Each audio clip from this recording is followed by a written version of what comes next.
Today, my goal is to help you understand how to move from the gap in the literature that you have developed on to translating that into the problem statement and the purpose for your research, because the gap becomes your foundation upon which your problem is built and then the rest of the dissertation. My name is Dr. Steve Tippins. I've been in academia for 35 years and served on over 300 dissertation committees. You know what hasn't been done. You got a good handle on, like I said, what hasn't been done, but how narrowly it hasn't been done. Now you got to come up with the research problem and then the purpose. So we have to define. Committees don't like when you say the gap in the literature is, because that could be huge, it could be small. So you want to talk about the problem is. And the problem is a direct reflection of the gap in the literature. So if your gap in the literature is there hasn't been research done on teacher perceptions of new curriculum at the middle school level, something like that, then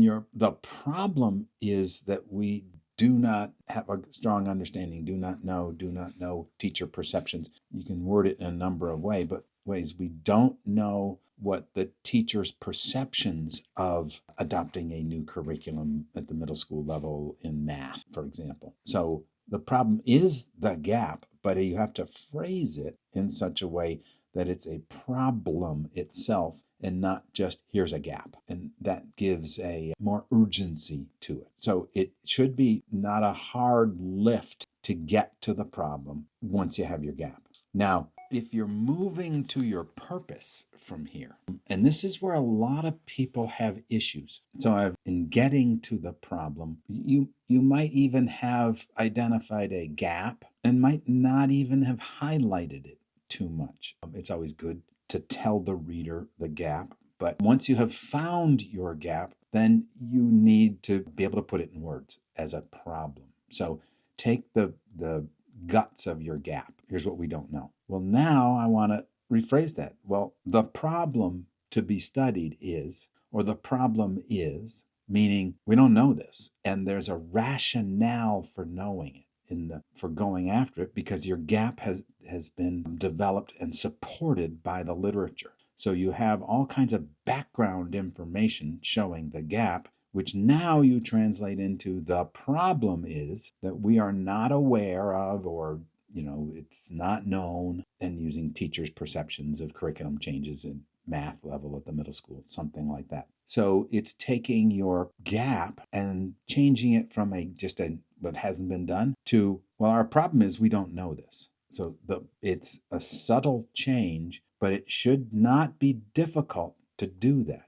Now, one of the big things I see in problem statement sections of dissertations is not really stating the problem, kind of beating around the bush with some literature, and then maybe having a purpose section where you say a purpose, and then the reader has to go back and look and say, do they really say something like that in the problem? So I find it's best to just directly state it. Don't imply it. Don't beat around the bush. Just say the problem to be studied here is. The problem is that we do not know.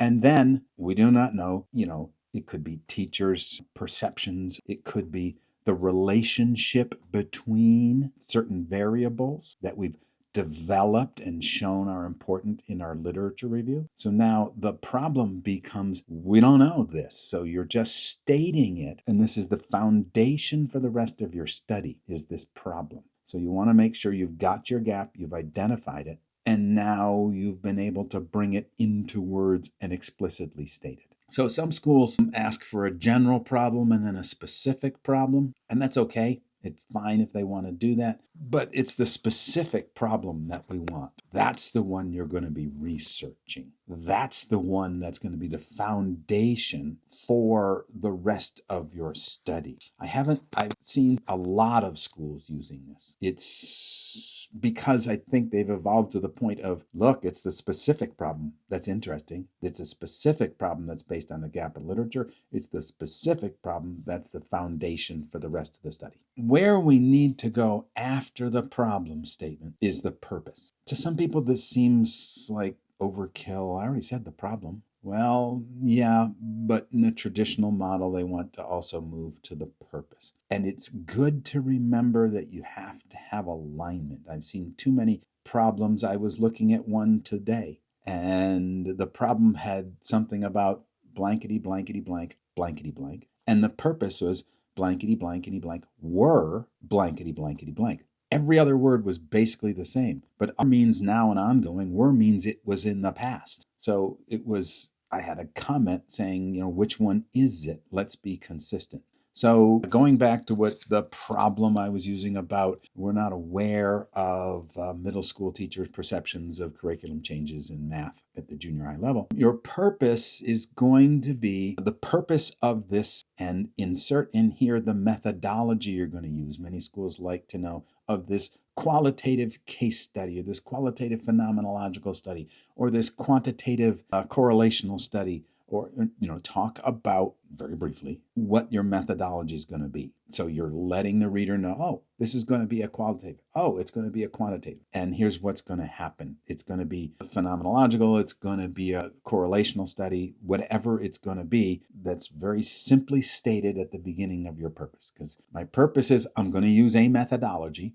to get at the problem. So the purpose of this qualitative phenomenological study is to determine middle school teacher perceptions, or better yet, the purpose of this qualitative case study is to determine middle school teacher perceptions of changes in a math curriculum, something like that. So I've used very similar words to the problem. I've talked about the methodology, and at some schools they also want you to put in something about the data. The purpose of this qualitative case study is to determine middle school teacher perceptions, et cetera, in middle school teachers in central Oklahoma, or something like that. So now I've bounded the study by the reader can know qualitative teacher perceptions, where it's done, all within that purpose section. Providing that information, committees like that. Providing that information that is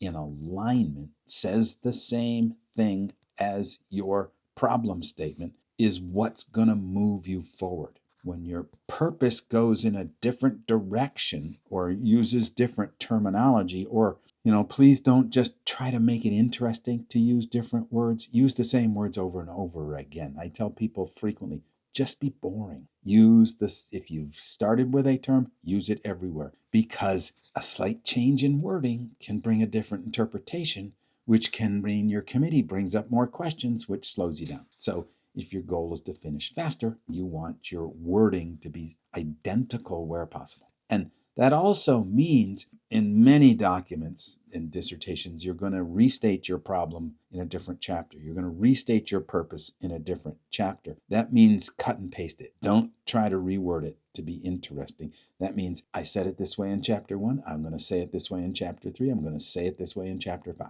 So in translating your gap to your problem, one thing that can stump people is saying, well, there hasn't been a lot of literature. So my gap is broader than I'd like, or not as sufficiently defined as I'd like. So stepping back to your gap, what you want to do is, if there isn't a lot of literature, you want to surround your gap with other literature. Let's say you want to look at middle school teachers, and there's been nothing done about middle school teachers at all. It's hard to believe that would be the case, but if there had been nothing done about middle school teachers, but has there been something done about high school teachers? Has there been something done about elementary school teachers? Or has there been something done about teachers in general, but in Europe or in other places? So what you want to do is think of your gap as a whole in the literature, and there may not be a lot that approaches the whole specifically talking about middle school teachers,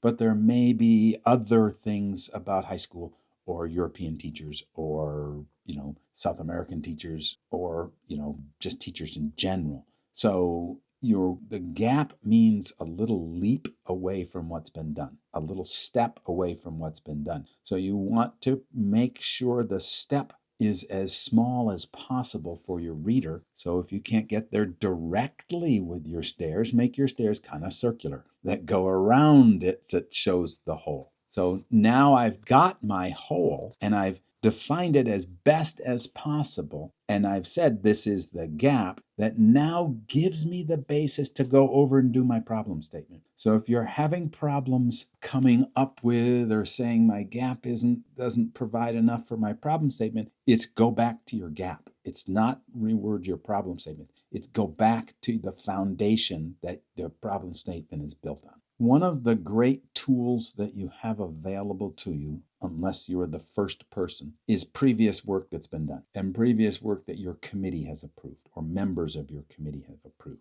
So if you look at a recent dissertation and say, oh, here's their gap, I've looked at their literature review, now here's their problem. Okay. And if you get 3 or 4 of those, you start to get a feel as to how people moved from A to B or G to P. Gap to problem statement. So it may seem or feel a little logical how to do it on your own without support, but looking at what else has been done can give you a much better idea about what to do on your own.